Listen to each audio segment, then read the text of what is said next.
दमोह बंद के साथ दमोह कलेक्ट्रेट जाकर राष्ट्रपति के नाम दिया ज्ञापन। दमोह में यूजीसी कानून के विरोध में बंद का आह्वान, सड़कों पर उतरे लोग, करणी सेना सहित अन्य संगठन ने दिया समर्थन।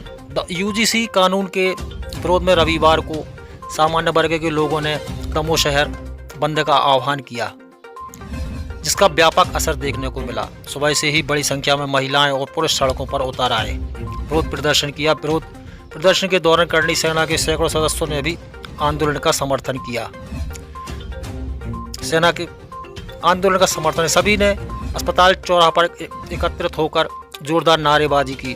इस दौरान नगर पुलिस अधीक्षक, तहसीलदार रोवन जैन, कोतवाली प्रभारी सहित जिला प्रशासन और पुलिस बल मौके पर मौजूद रहा।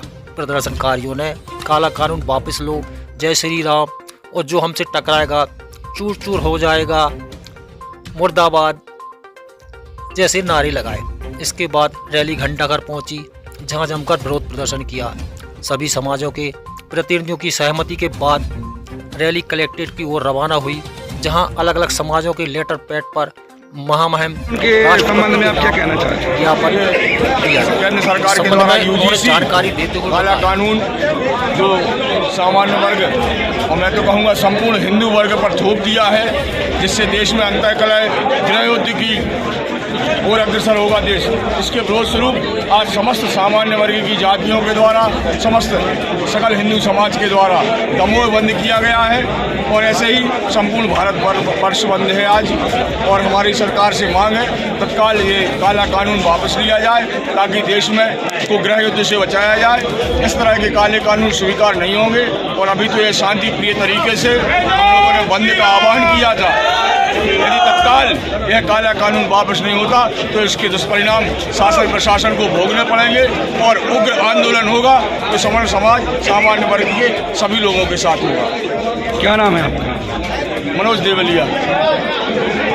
प्रावधान आए हैं जिसमें सवर्ण समाज को ऐसा बिना हथियारों के मैदान में उतार दिया कि वो अपनी सुरक्षा भी नहीं कर सकता। सिर्फ उसकी गर्दन पे ऐसा रख दिया जैसे तलवार के सामने किसी बकरे को खड़ा कर दिया गया। हमने SC ST OBC हमसे अलग नहीं है। हम हमेशा बोलते हैं जात पात की करो विदाई, हम सब हिंदू भाई भाई।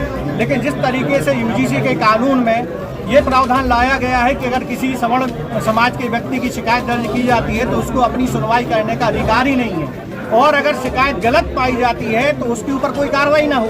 हमारी सिर्फ एक मांग है कि जो SC ST OBC उनको न्याय मिले, लेकिन वो न्याय ऐसा ना मिले कि किसी को अन्याय करके। बाबा भीमराव अम्बेडकर ने भी जो न्याय व्यवस्था बनाई थी वो इसलिए बनाई थी ताकि किसी भी समाज पे अन्याय ना हो।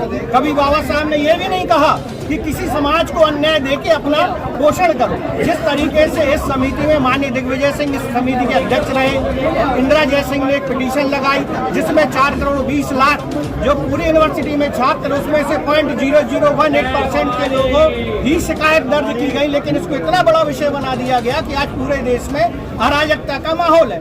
श्रवण कोई बकरे की तरह नहीं है। हम सारे समाजों को एक कर सर्व सहमति से समाज चलाने वाले लोग हैं। हम किसी समाज का विरोध भी नहीं कर रहे, लेकिन हम ऐसे कानून का विरोध करेंगे जिससे हमारी आने वाली भविष्य की पीढ़ियों को भविष्य पर संकट प्रकट हो। हम ये कभी नहीं चाहते। आज संत रविदास जयंती है। मैं समस्त सवर्ण समाज की ओर से संत रविदास जयंती यूनिवर्सिटी ग्रांट कमीशन यूजीसी जो विश्वविद्यालय अनुदान आयोग है, उसमें उसके जो नियम हैं उसमें कुछ प्रस्ताव करके अधिनियम बनाया जा रहा है और उसके अंतर्गत कुछ ऐसी कार्यवाहियाँ की जा रही हैं जो भारत के मूल संविधान की भावनाओं के विपरीत है, समानता के अधिकार के विपरीत है, शिक्षा के अधिकार के विपरीत है। और ऐसी स्थिति में जो आज हमारे सामान्य वर्ग ने ज्ञापन सौंपा है और उस कानून को उन जो नियम परिवर्तित किए जा रहे हैं उनको रोकने की मांग की गई है, क्योंकि इस देश की शिक्षा पद्धति ही इस देश का भविष्य तय करती है। 1830 में लॉर्ड मैकाले ने इस देश की राष्ट्र शिक्षा व्यवस्था को चैलेंज किया था और बदला था।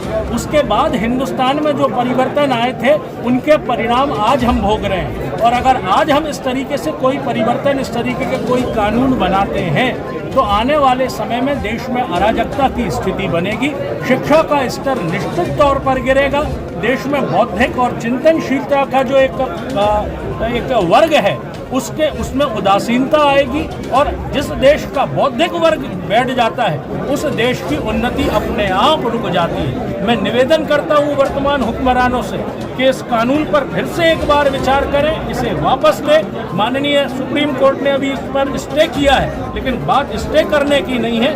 बच्चों के मन में आप कृपा करके अपना ये जो भेदभाव की नीतियां हैं या इस प्रकार की जो आपके परिवर्तन है वो वहां ना डालें, क्योंकि अगर देश का युवा उबल गया तो एक शेर मैं आपको सुनाना चाहता हूं कि जब हम उबलते हैं तो देश उबल जाता है, हम संभलते हैं तो देश संभल जाता है। हमको बदलने की कोशिश मत करना नादा, क्योंकि हम बदलते हैं तो देश बदल जाते हैं। ऐसी स्थिति में मैं निवेदन करूंगा कि ये कानून वापस लें, सभी लोगों में जो प्रेम और सौहार्द है उसे कायम रखने दें।